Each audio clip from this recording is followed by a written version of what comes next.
एक ऐसा देश जहां तंबाकू पर पूरी तरह से बैन लगा हुआ है। एक ऐसा देश जहां पर प्लास्टिक पूरी तरह से प्रतिबंधित है ताकि देश में पॉल्यूशन ना फैले। एक ऐसा देश जिसको खुशहाल देश भी कहा जाता है। एक ऐसा देश जहां पर किसी जीव को मारने पर उम्र कैद की सजा दी जाती है। एक ऐसा देश जहां पर बिजली इंडिया का टाटा ग्रुप प्रोवाइड करता है। दोस्तों, आज हम बात करने जा रहे हैं सबसे खुशहाल देश भूटान की। जी हाँ दोस्तों, हमारा पड़ोसी देश भूटान, एक ऐसा देश जहां के लोगों को पेड़ों से बहुत प्यार है।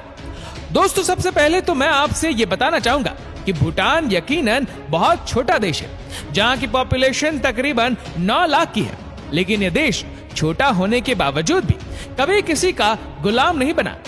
दोस्तों, दुनिया के सबसे खुश देशों में से एक है भूटान, जहां विकास का अर्थ खुशियों से है। वैसे तो भूटान को दुनिया के गरीब देशों में गिना जाता है, लेकिन यहाँ के लोग फिर भी खुशहाल जीवन बिताते हैं क्योंकि उनके विकास का मापदंड ही खुशियां है। एक ऐसा देश है जहाँ कोई भी व्यक्ति भिखारी नहीं है और ना ही कोई व्यक्ति बेघर है। यहाँ के लोगों को टीवी और इंटरनेट की कोई परवाह नहीं, क्योंकि यहाँ के लोग सादा जीवन जीने में विश्वास रखते हैं। आपको बता दें कि इंटरनेट और टेलीविजन को यहाँ साल 1999 में इजाजत दी गई थी।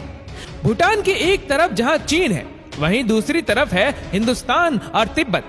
हिमालय की गोद में बसे हुए भूटान की राजधानी है थिम्फू। यहाँ की कुल आबादी में 76% बुद्धिस्ट है, तो बाकी 24% हिंदू। दोस्तों, हमने पहले ही बताया है कि भूटान के लोग पेड़ों से बहुत प्यार करते हैं। मतलब कि वहाँ के लोग अपने पर्यावरण को बरकरार रखने के लिए हर मुश्किल कोशिश करते। यहाँ पेड़ लगाना काफी लोकप्रिय है। 2015 में भूटान ने मात्र 1 घंटे में 50,000 पेड़ लगाने का गिनीज वर्ल्ड रिकॉर्ड भी बनाया था। इतना ही नहीं, भूटान की जनता ने राजा और रानी के प्रथम पुत्र प्राप्ति पर पूरे देश में 1,08,000 पौधे लगाकर खुशियां मनाई थी। भूटान का 70% क्षेत्र वनों से घिरा हुआ है। साथ ही भूटान से जुड़ी एक और अच्छी बात यह है कि यहाँ किसी लुप्त प्राय प्रजाति के जीव को मारने पर उम्र कैद की सजा तक का प्रावधान है। प्लास्टिक की थैलियां यहाँ पर 1999 से ही प्रतिबंधित है और तंबाकू लगभग पूरी तरह से गैर कानूनी है। अपनी संस्कृति को बचाने के लिए भूटान ने सदियों तक विश्व से संबंध नहीं बनाए।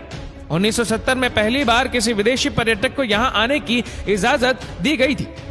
एक और बात शायद आपको पता नहीं होगी कि भूटान देश का नाम भूटान नहीं है। जी हाँ दोस्तों, केवल इंग्लिश में इसे भूटान के नाम से पहचाना जाता है। इस देश का स्थानीय नाम है द्रुक्युल, जिसका मतलब होता है land of the thunder dragon. Bhutan विश्व के